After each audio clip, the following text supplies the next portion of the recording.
হরে কৃষ্ণ। ওম নমো ভগবতে বাসুদেবায়। ওম নমো ভগবতে বাসুদেবায়। ওম নমো ভগবতে বাসুদেবায়। শ্রীমদ্ ভাগবত তৃতীয় স্কন্দ স্থানম সৃষ্টি স্থিতি ১বিংশতি অধ্যায়। মনুকর্দম সংবাদ।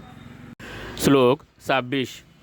সচেহ বিপ্র রাজর্ষির্মহিষাশতরূপয়া আয়াসতি দিদৃক্ষুস্তাম পরশুধর্মকোবিদ। অনুবাদ: হে ব্রাহ্মণ, ধর্ম অনুষ্ঠানে সুদক্ষ সেই বিখ্যাত সম্রাট তার পত্নী শতরূপা সহ তোমাকে দর্শন করার জন্য পরশুদিন এখানে আসবে। শ্লোক ২৭। আত্মজাম সীতাপাঙ্গিম বয়শীল গুণান্বিতাম মৃগয়ন্তীম পতিম দাস্যতনুরূপায়তে প্রভ। অনুবাদ: তার এক বয়প্রাপ্তা সুন্দর স্বভাব এবং সদ্গুণাবলী সমন্বিতা কৃষ্ণনয়না কন্যা রয়েছে। সে তার উপযুক্ত পতির অন্বেষণ করছে।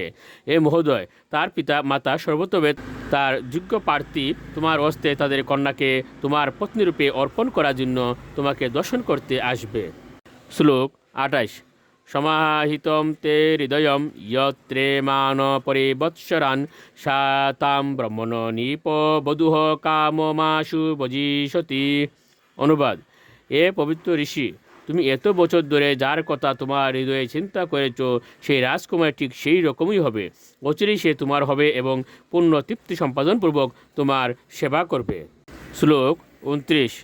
ইয়াত আত্মবৃতম বীর্যম নবদা প্রসবিশতি ব্রিয়ে তদীয়ে ঋষয় আদাসন্তর্য সাত্মনঃ। অনুবাদ: তোমার বীর্য ধারণ করে সে ৯টি কন্যা প্রসব করবে এবং তোমার সেই কন্যাদের মাধ্যমে ঋষিরা সন্তান উৎপাদন করবেন। শ্লোক ৩০। তম চ সমগনুষ্টায় নিদেশম উষোত্তমঃ ময়ি তীর্তি কৃতাশেষ ক্রিয়ার্থ মাম প্রপৎসসে। অনুবাদ: আমার আদেশ যথাযথভাবে পালন করার ফলে তুমি নির্মল হৃদয় সম্পন্ন হয়ে তোমার সমস্ত কর্মের ফল আমাকে সমর্পণ করে তুমি অবশেষে আমাকে প্রাপ্ত হবে। হরে কৃষ্ণ।